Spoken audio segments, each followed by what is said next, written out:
జై శ్రీరామ్. శ్రీమాత్రే నమః. శ్రీ గురుభ్యో నమః. మార్చి ఉగాది రాబోతూ ఉంది. మార్చి 30వ తారీఖు మనం ఉగాది పండుగని సంబరాన్ని మనం జరుపుకుంటాము. ఈరోజు ఒక విశేషాంశము ద్వాదశ రాశుల్లో ఒక రాశి అయిన మీనరాశిలో చోటు చేసుకోబోతుంది. అలాగే నవగ్రహాల్లో మేజర్ ప్లానెట్ మనందరి జీవితంలో ముఖ్య భూమికను పోషించే గ్రహరాజు అయిన శనైశ్వరుడు మీనరాశిలోకి సంచారం 30వ తారీఖు నుంచి, అంటే కరెక్ట్గా ఉగాది రోజు నుంచి మొదలవుతుంది. ఈయన మళ్ళీ 2.5 సంవత్సరాల పాటు మీనరాశిలో సంచారం కొనసాగుతుంది. శనైశ్వరుడు మీనరాశిలో సంచారము ద్వాదశ లగ్నాల వాళ్ళకి ఎలాంటి ఫలితాన్ని సూచిస్తుంది? ముఖ్యంగా ఇప్పుడు మనం తెలుసుకోవాల్సిన అంశం ఏంటంటే, ఇన్నాళ్ళు ఏలినాడు శని అనుభవిస్తున్న రాశులో ఒక రాశి అయిన మకర రాశి వాళ్ళకి ఏలినాడు శని అయిపోతుంది. ఈ ఉగాది నుంచి ఏలినాడు శని అయిపోతుంది. అలాగే అష్టమ శని అనుభవిస్తున్న కర్కాటక రాశి వాళ్ళకి అష్టమ శని అయిపోతుంది. అర్ధాష్టమ శనిని అనుభవిస్తున్న వృశ్చిక రాశి వాళ్ళకి అర్ధాష్టమ శని అయిపోతుంది. చూడండి, ఈసారి ఎంత విశేషాంశం వచ్చిందంటే, మామూలుగానే శనైశ్వరుడు ఒక్కొక్క రాశిలో మారినప్పుడు మనం చాలా ప్రత్యేకంగా చూస్తాము. అందున ఈసారి ఉగాది రోజునే చోటు చేసుకుంది. అంటే ఉగాది రోజు మకర రాశి వాళ్ళు ఏలినాడు శని నుంచి విముక్తి పొందుతున్నారు. కర్కాటక రాశి వాళ్ళు అష్టమ శని నుంచి విముక్తి పొందుతున్నారు. వృశ్చిక రాశి వాళ్ళు అర్ధాష్టమ శని నుంచి విముక్తి పొందుతున్నారు. ఇవే లగ్నాలైనా కూడా మీరు విముక్తి పొందుతున్నట్లే. రాశి మరియు లగ్నం ఈ 3 రాశుల్లో వస్తే కనుక మీరు కూడా విముక్తి పొందుతున్నట్లే. అయితే ఏలినాడు శని, అష్టమ శని, అర్ధాష్టమ శని డెఫినెట్గా ఏదో ఒక మంచి అయితే చేసే వెళ్తుంది. ఆయన ఎంత మనల్ని కొన్ని లైఫ్ లెసన్స్ ఇచ్చినా సరే మంచి చేసే వెళ్తాడు. ఖచ్చితంగా ఏదో ఒక మంచి కర్కాటక రాశి వాళ్ళకి ఇల్లు కొనుక్కోవడమో, పెళ్ళి కాకపోతే పెళ్ళి అవ్వడమో, ఇప్పుడు అంటే కర్కాటక మరియు వృశ్చిక రాశి వాళ్ళకి డెఫినెట్గా ఏదో ఒక ఈవెంట్ ఇంట్లో అయితే అవుతుందండి. అది ఇల్లు కొనుక్కోవడం కావచ్చు, లేకపోతే కనుక పిల్లలకి సంబంధించిన ఏమైనా శుభకార్యాలు కావచ్చు, పెళ్ళిళ్ళు కావచ్చు, ఉపనయనాలు కావచ్చు, ఏదైనా సరే ఒక శుభాంశ అయితే ఖచ్చితంగా ఆయన చేసే తీరుతాడు. ఇప్పుడు అది అయిపోయింది. ఆ పీరియడ్ ఈ రాశుల వాళ్ళకి అయిపోయింది. అలాగే కుంభరాశి వాళ్ళకి ఏలినాడు శని ఇంకా కొనసాగుతుంది. 3వ ఫేజ్లో ఉంటారు. మీనరాశి వాళ్ళకి 2వ ఫేజ్లో ఏలినాడు శని ఉంటుంది. మేషరాశి వాళ్ళకి ఈ సంవత్సరం ఉగాది నుంచి, అంటే కరెక్ట్గా మనకి ఈ ఉగాది నుంచి మేషరాశి వాళ్ళకి ఏలినాడు శని స్టార్ట్ అవుతుంది. అలాగే అష్టమ శని సింహరాశి వాళ్ళకి మొదలవుతుంది. ఇప్పుడు అర్ధాష్టమ శని ధనుర్రాశి వాళ్ళకి మొదలవుతుంది. ఇప్పుడు ఏలినాడు శనిలో ఈ ఉగాది నుంచి ఉండేవాళ్ళు ఎవరెవరంటే కుంభరాశి వాళ్ళు, మీనరాశి వాళ్ళు మరియు మేషరాశి వాళ్ళు. ఈ 3 రాశుల వాళ్ళకి ఏలినాడు శని జరుగుతుంది. అష్టమ శని సింహరాశి వాళ్ళకి జరుగుతుంది. అర్ధాష్టమ శని ధనుసు రాశిలో పుట్టిన వాళ్ళకి జరుగుతుంది. మీరు ఈ రాశుల్లో పుట్టినా లేదా ఈ లగ్నాల్లో పుట్టినా సరే ఏలినాడు శని, అష్టమ శని, అర్ధాష్టమ శని ఎఫెక్ట్ ఉంటుంది. అసలు శనైశ్వరుడు మీనరాశిలోకి రాక ద్వాదశ రాశుల వాళ్ళకి ఎలాంటి ఫలితాన్ని ఇస్తుంది, ద్వాదశ లగ్నాల వాళ్ళకి ఎలాంటి ఫలితాన్ని ఇస్తుందో ఇప్పుడు మనం చూద్దాం.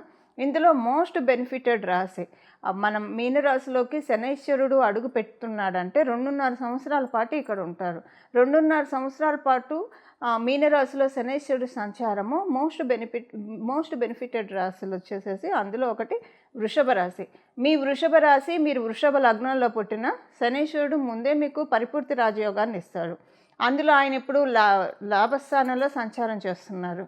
అలాగే తులారాశి వాళ్ళకి షష్ఠ స్థానంలో సంచారం చేస్తూ ఉన్నారు. మీ వృషభ తులారాశుల వాళ్ళకి శనైశ్వరుడు రాజయోగాన్ని ఇస్తాడు. ఆయన ఇప్పుడు చాలా కంఫర్టబుల్ ప్లేస్లో ఉన్నారు. అంటే 3, 6, 11 ఉపచయ స్థానాల్లో ఎప్పుడైనా శనైశ్వరుడు కావచ్చు, రాహు భగవానుడు కావచ్చు, కేతువు కావచ్చు, ఇలాగ కొన్ని ప్లానెట్స్ చాలా బాగా వండర్ఫుల్గా వర్కింగ్ ఉంటుంది. అంటే మంచి రిజల్ట్స్ ఇస్తారు. విడివిడి స్థానాల్లో ఉంటే వీళ్ళు కొన్ని స్థానాల్లో అనుకూలం కాదు అని అనుకుంటాం కదా, కానీ ఉపచయ స్థానాల్లో చాలా మంచి అనుకూలం. అలాగే మకర రాశి వాళ్ళకి మీ రాష్ట్రాధిపతి ఆయనే అవుతూ ఉన్నాడు.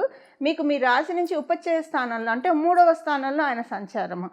మనం ఓవరాల్గా చూస్తే వృషభ రాశి వాళ్ళకి, తులారాశి వాళ్ళకి, మకర రాశి వాళ్ళకి ఇది చాలా మంచి ఫేస్. మీనరాశిలో శనైశ్వరుడు ఉండడం అనేది చాలా మంచిది. అంటే మిమ్మల్ని పరిగెత్తిస్తాడు, ఫలితాలను కూడా ఇస్తాడు. ఇన్నాళ్ళు మీరు పరిగెత్తినా, ఎగిరి దంచినా, ఎగరకుండా దంచినా పెద్ద ఉపయోగం లేకుండా ఉన్నది అలా కాకుండా మీరు మీ వర్క్ చేయండి, నేను ఫలితాన్ని ఇస్తాను.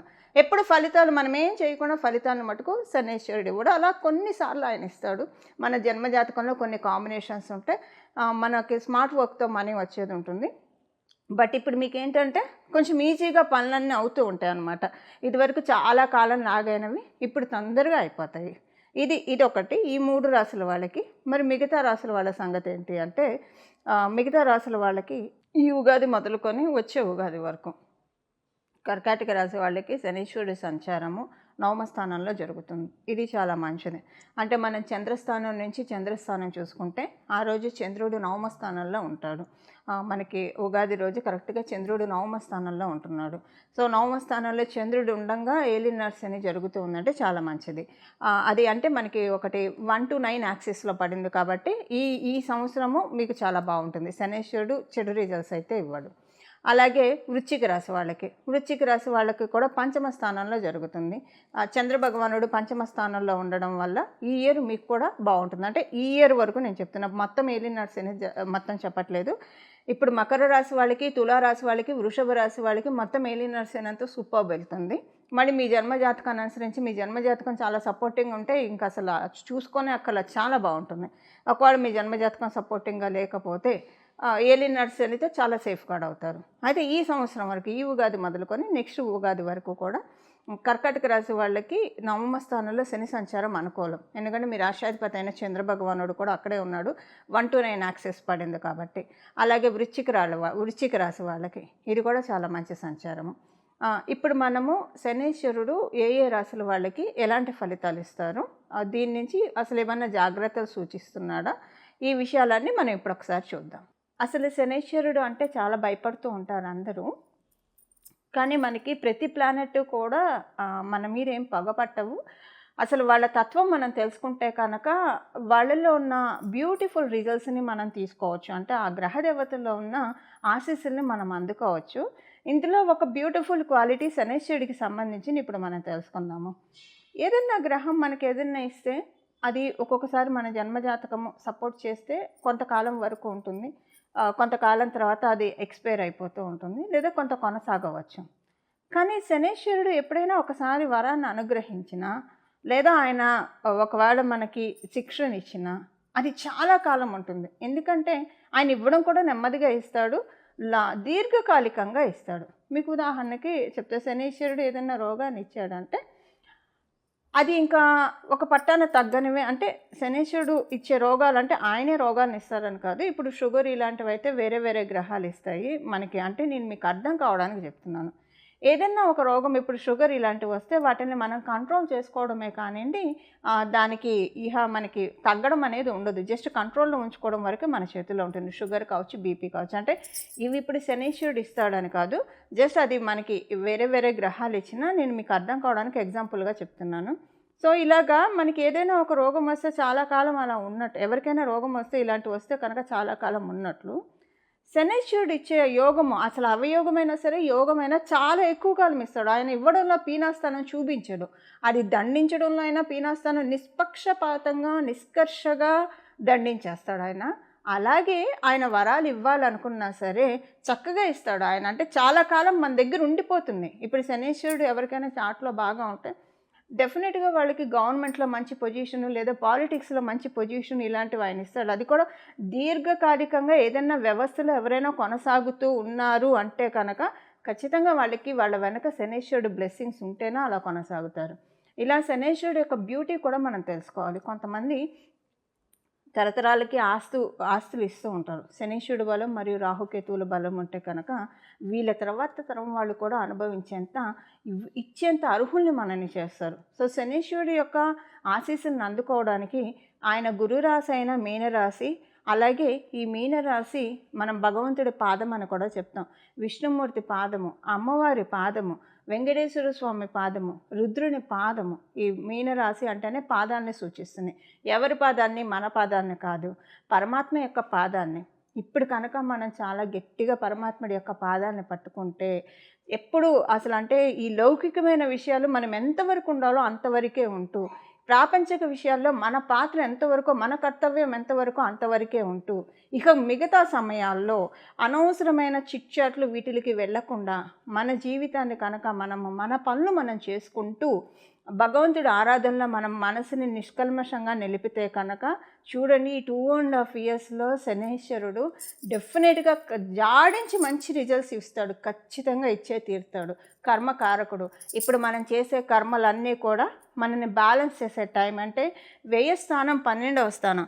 ఈ వ్యయ స్థానంలో వ్యయం అంటే ఏదైనా మన పాపకర్మలు వ్యయం అయిపోవడమే. పుణ్యకర్మలు కూడా వ్యయం అవుతాయండి. మనం అనుభవిస్తూ ఉంటే మనం ఆనందపడుతున్నామంటే అక్కడ పుణ్యకర్మ ఖర్చు అయిపోతున్నట్టు. మళ్ళీ మనం దాన్ని కొన్ని తెచ్చుకోవడానికి మళ్ళీ మనం సాధన చేయాలి. అలాగే కొన్నిసార్లు మనం తెలిసి తెలియక చేసే తప్పుల వల్ల కూడా పుణ్యకర్మ వ్యయం అయిపోతుంది. సో ఆల్ ద టైం మనల్ని మనం ఒక చెక్ పెట్టుకోవాలి. ఇదొకటి. సెకండ్ థింగ్ ఏంటంటే పాపకర్మలు వ్యయం చేసేసే టైం అనమాట ఇది. మీరు చాలా ఇబ్బందుల్లో ఉన్నారంటే ఇప్పుడు కనుక భగవంతుడి పాదాన్ని గట్టిగా పట్టుకుంటే కనుక మీకు చాలా కొండంత భారాన్ని ఆయన తీసేస్తాడు. ఇమ్మీడియట్గా రిజల్ట్స్ రాకపోయినా ముందు అసలు ట్రాఫిక్ క్లియర్ అయితేనే కదా మనం చేరుకోవాల్సిన డెస్టినేషన్ చేరుకునేది. అలా ట్రాఫిక్ని క్లియర్ చేస్తాడు. పాపరాశి అంతా కూడా చాలా వరకు కరిగించేస్తాడు. అలానే మంచి రిజల్ట్స్ కూడా ఇస్తాడు.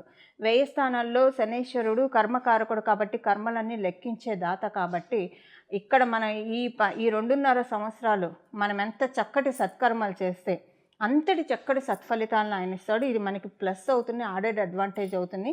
సత్కర్మలను భగవంతుడిని ఆశ్రయించడము, ఎక్కువగా ప్రాపంచిక విషయాల్లో ఉండకుండా, అంటే ఎంతవరకు మన వృత్తి ఎంతవరకు అంతవరకే, ఏదైనా ఎంతవరకు అంతవరకు, ఒక కర్తవ్య నిర్వహణ వరకే మన బాధ్యతగా, ఇంకా అంతకు మించి మనం లౌకికంగా వెళ్లకుండా ఆధ్యాత్మికంగా భగవంతుడి పాదాలను పట్టుకుంటే కనుక ఖచ్చితంగా శనీశ్వరుడి యొక్క మీనరాశి ప్రభావము అందరికీ ఖచ్చితంగా మంచి ఫలితాలను ఇచ్చి తీరుతుంది. 12 రాశుల వాళ్ళకి, 12 లగ్నాల వాళ్ళకి, అలాగే 27 నక్షత్రాల వాళ్ళకి కూడా. మిథున రాశి. మిథున రాశిలో పుట్టిన వాళ్ళకి మీకు దశమ స్థానంలో శనీశ్వరుడి సంచారం జరుగుతుంది. కంటక శని అని అంటాము. దశమ స్థానంలో శనీశ్వరుడి సంచారము. అయితే మీకు ఏ విషయాల్లో శనీశ్వరుడు ఏం చేస్తున్నాడు అన్న విషయాన్ని ఇప్పుడు మనం చూద్దాం. శనీశ్వరుడు ఏంటంటే ఇప్పుడు మీకు ఒక ప్లేస్ చేంజ్ని అయితే సూచిస్తున్నారు. అంటే ప్లేస్ చేంజ్ కన్ఫామ్గా ఉంటుందని మట్టుకు అనుకోకండి. మీరు కనుక ఎక్కడికైనా ప్లేస్ చేంజ్ అవ్వాలని అనుకున్నా, లేదు వద్దు నాకు ఈ ప్లేస్లోనే ఉండిపోవాలి అని అనుకొని దీంట్లో ఏమన్నా మీకు తికమక ఉంటే గత 2½ సంవత్సరాలుగా కావచ్చు, లేదా గత కొంతకాలంగా ఏది తేలట్లేదు అని తికమక్కగా ఉంటే ఇప్పుడు ఆయన దాన్ని ఫిక్స్ చేస్తాడు. దేన్ని ఫిక్స్ చేస్తాడు? మీరు ఒకవేళ దూరంగా వెళ్ళాలని అనుకుంటే ఉన్న ప్లేస్ నుంచి దూరంగా పంపించేస్తాడు. లేదు నాకు దూరంగా వెళ్ళాలని లేదు, నాకు ఇక్కడే ఉండాలని అంటే అక్కడే ఉంచుతాడు. సో ఆ చాయిస్ అనేది మీ చేతుల్లో ఉంటుంది. ఈ సంవత్సరం మీకు, అంటే ఈ సంవత్సరం అనే కాదు, ఈ 2½ సంవత్సరాల లోపల మీకు ఒక బిగ్ హౌస్, ఇప్పుడు మీరున్న దానికంటే ఒక బిగ్ హౌస్ తీసుకునే అవకాశాన్ని కలిగిస్తున్నాడు శనీశ్వరుడు. మీ జన్మజాతకం బలంగా ఉంటే మీరు విశ్వవసు నామ సంవత్సరంలోనే చూస్తారు.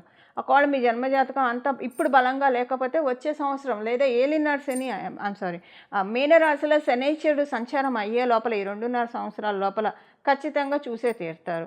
ఇంట్లో అంటే మీరు అది స్వగృహం కావచ్చు, లేదా అద్దిల్లైనా సరే, ఇంకో మంచి ఇంటికి మారడం. ఇప్పుడు అద్దిల్లైనా సరే ఇంకో ఇంటికి వెళ్తే అప్పుడు అద్దిల్లో అయితే ఏమవుతుందంటే వెళ్ళిన ఇల్లు కలిసి వస్తుంది. డెఫినెట్గా మీరు ఉన్నదానికంటే బిగ్ హౌస్లోకి వెళ్తారు. ఆ హౌస్ మీకు కలిసి వస్తుంది. అంటే స్వగృహ యోగం మీ దాంట్లో లేకపోతే అలాగైనా ఆయన కలిసి వచ్చే ఇంటికైనా తీసుకెళ్తాడు. అది కూడా ఇప్పుడున్న దానికి మీదట కంఫర్టబుల్ జోన్లో మిమ్మల్ని ఉంచుతూ తీసుకెళ్తాడు. ఇది ఆయన ఇప్పుడు మీకు ప్రసాదించే ఫలితాలు. అలాగే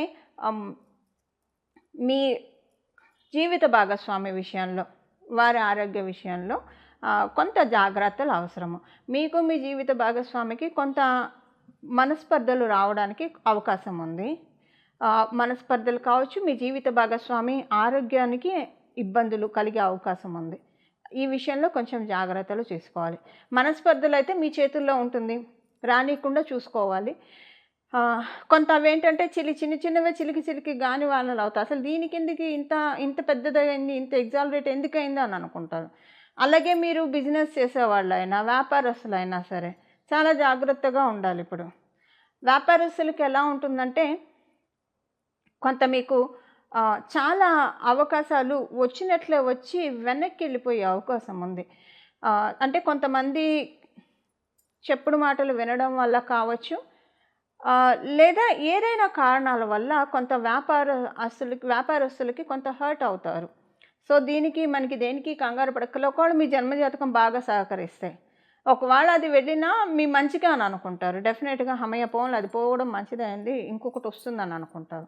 మీ జన్మజాతకం ప్రెజెంట్ సహకారంగా లేకపోతే కొంచెం హర్టింగ్ ఉంటుంది. బట్ ఎప్పుడైనా శనైశ్వరుడు వల్ల బాధపడుతున్నాం, అసలు ఏ గ్రహమైనా అంతే, అందులో ప్రత్యేకించి శనైశ్వరుడు వల్ల బాధపడుతున్నాం అంటే కర్మలు చాలా తొందరగా వెళ్ళిపోతున్నాయని అర్థమండి. అంటే ఏదో మంచి కాలం రాబోతూ ఉంది, మంచి శుభ సమయం రాబోతూ ఉంది అని డెఫినిట్‌గా మీరిక్కడ తెలుసుకోవాలి. దానికే లీడ్ అవుతుంది. అంటే మీకు మంచి ఇల్లు ఇస్తున్నాడు ఆయన డెఫినెట్‌గా. కాకపోతే వ్యాపారస్తులకి, అలాగే మీ వివాహ ప్రయత్నాలు చేయడానికైతే మీ జన్మకుండలి అనుకూలంగా ఉంటేనే పరిశీలించుకొని మీరు చేయాలి. కానీ వ్యాపారస్తులకి కొంత హెచ్చరికల్ని సూచిస్తున్నారు. కొంత ఏంటంటే మీ వ్యాపారాన్ని నిలబెట్టుకోవడానికి చాలా తాపత్రయపడుతున్నామా? అసలు ఇంకెందుకు ఇది గాకుండా వేరేది తీసుకుందామా? అన్నంత చికాకొచ్చే సిట్యుయేషన్స్ కొన్ని చూస్తారు. అది లేకపోతే కనుక మీకొచ్చే అవకాశాలన్నా కొంతమంది తన్నుకుపోతారు గద్దలాగా. ఈ రెండిట్లో ఏదో ఒకటి చూస్తారు. ఈ విషయంలో కొంచెం చూసుకోవాలి. అంటే కొంచెం అటెన్షన్ పే చేయాలి. కొంత ప్రతిరోజు కూడా ఇప్పుడు మనం తెలుసుకోబోయే పరిహారం చేసుకుంటే మినిమమ్ వాటి నుంచి తప్పించుకోవచ్చు. బట్ మీ జన్మజాతకం బలంగా ఉంటే ఎక్కువగా చూడరు. మీ జన్మజాతకం బలంగా లేకపోయినా సరే మ్యాక్సిమం ఎక్కువగా చూడరు, కానీ ఒక 30-40% ఎఫెక్ట్ ఉంటుంది అది. అండ్ సెకండ్ థింగ్ ఏంటంటే, మీకు ఉద్యోగస్తులైతే కనుక మీరు ఉద్యోగస్తులైతే ఈ 2.5 సంవత్సరాలు ఎక్కడున్నారో అక్కడే ఉండండి. మీరు కనుక మంచి ఆఫర్స్ వస్తాయి. మీరు కనుక పొరపాటున కానీ ఆ ఆఫర్స్‌కి టెంప్ట్ అయ్యి వెళ్లారు అంటే అక్కడ మీకు చాలా ఇబ్బందులు ఫేస్ చేస్తారు. అందువల్ల కొంత చూసుకోండి. ఇది మళ్ళీ మీ జన్మజాతకాన్ని అనుసరించి ఉంటుంది. మీ జన్మజాతకం బాగా ఉంటే కనుక, ఉద్యోగ స్థానం మార్పును సూచిస్తూ ఉంటే కనుక అప్పుడు ఇది ఎఫెక్ట్ ఇవ్వదు. అంటే మీరు మారితే మేబీ ఒక నెల, 2 నెలలు అబ్బా! అనవసరంగా మారానేమో, ఏంటి ఇక్కడ ఇలా ఉంది అని అనుకుంటారు. తర్వాత అంతా నార్మల్ ఉంటుంది. అసలు మీకు మారినందుకు రిగ్రెట్ ఉండదు. మీ జన్మజాతకం అనుకూలంగా లేకపోతే కనుక కొంత మీకు అనవసరంగా మారానేమో, అక్కడే బాగుంది కదా, ఇక్కడికొచ్చి ఇలాగ ఇరుక్కుపోయాను, అడకత్తెరలో పోక చెక్కలాగా ఇలా రకరకాలుగా అనుకుంటారు. అయితే ఎందుకు మారాల్సి వస్తుందంటే, ఒకటి మంచి ఆఫర్ వచ్చి, రెండవది మీకు వర్క్ స్ట్రెస్ ఎక్కువ అవుతుంది. ఇక్కడ మీరు తెలుసుకోవాల్సింది ఏంటంటే, మీరు ఎక్కడున్నా ఈ 2.5 ఇయర్స్ వర్క్ స్ట్రెస్ కొంత ఉంటుంది.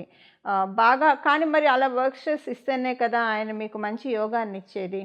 అందువల్ల కొంత వర్క్ స్ట్రెస్ ఉంటుంది. కానీ మీ జన్మజాతకం బాగుంటే దాన్ని ఎంజాయ్ చేస్తూ చేస్తారు. ప్రస్తుతం మీ జన్మజాతకం బాగోకపోతే అప్పుడేంటంటే మీకు ఎలా ఉంటుందంటే, పక్కవాళ్ళ పని కూడా మీకే అసైన్ చేసి, మీ పని మిమ్మల్ని టార్చర్ పెట్టి, ఇది మీకు కొంచెం విసుగు అనిపిస్తుంది.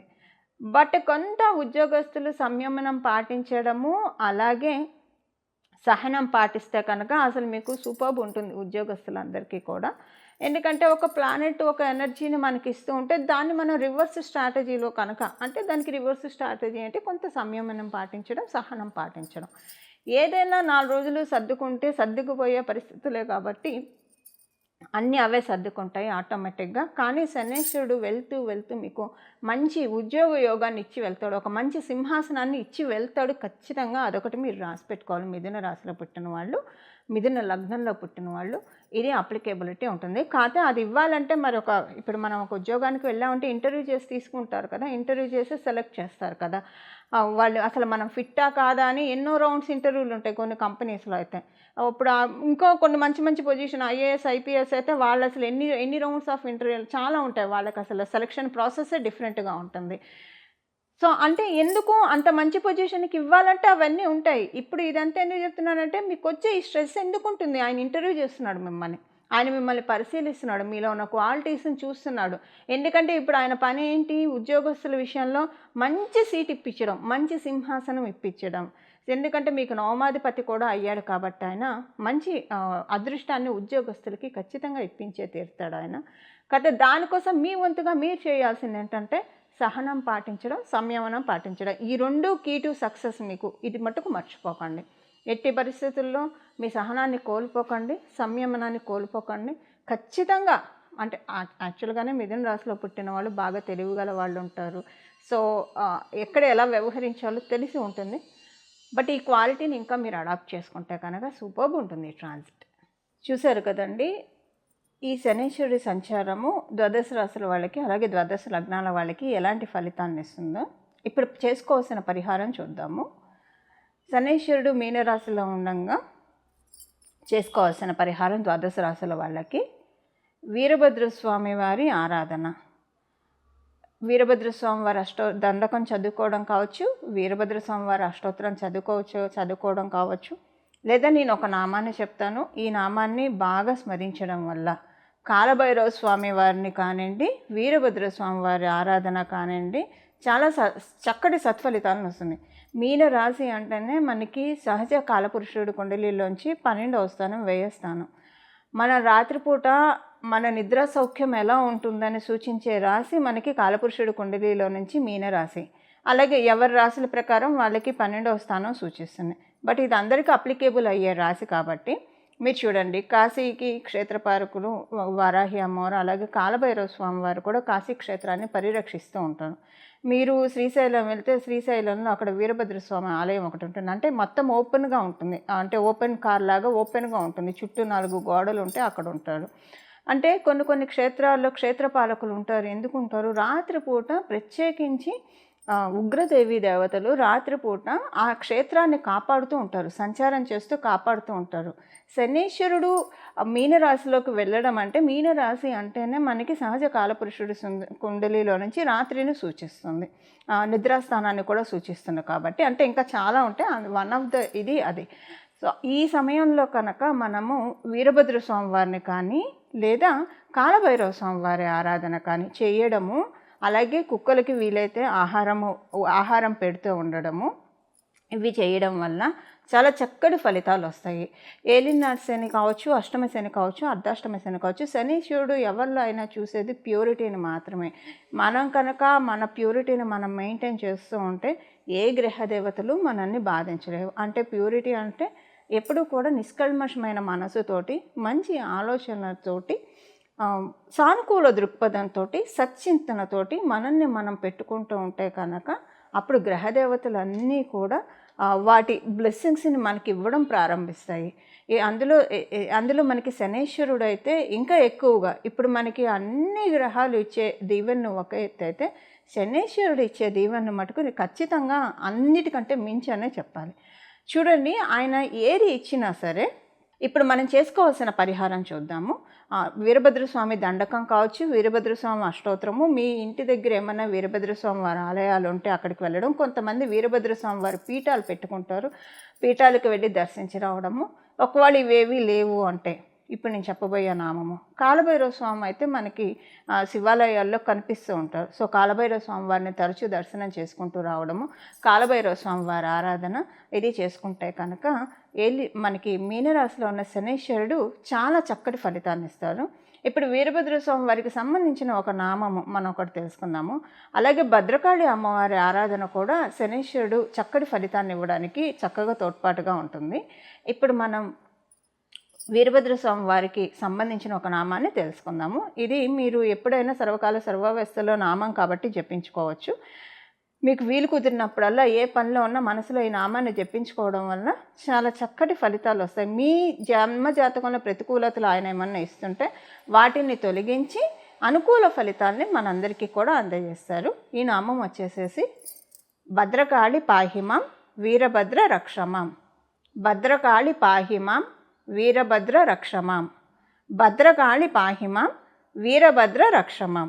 ఈ నామాన్ని జపించాలి. ఈ నామాన్ని ఎప్పుడైనా జపించవచ్చు, సర్వకాల సర్వవస్థలో ఈ నామాన్ని జపించవచ్చు. నామానికి ఏ రకమైన అంటే నామానికి ఎలాంటి మనకి ఆచారాలు పాటించాల్సిన అవసరం లేదు. అందువల్ల ఈ నామాన్ని జపించడం వల్ల ఈ 2.5 years కూడా శనీశ్వరుడు ఇచ్చే మంచి రిజల్ట్స్ని మనందరం కూడా తీసుకోవడానికి చక్కటి అవకాశం ఉంటుంది.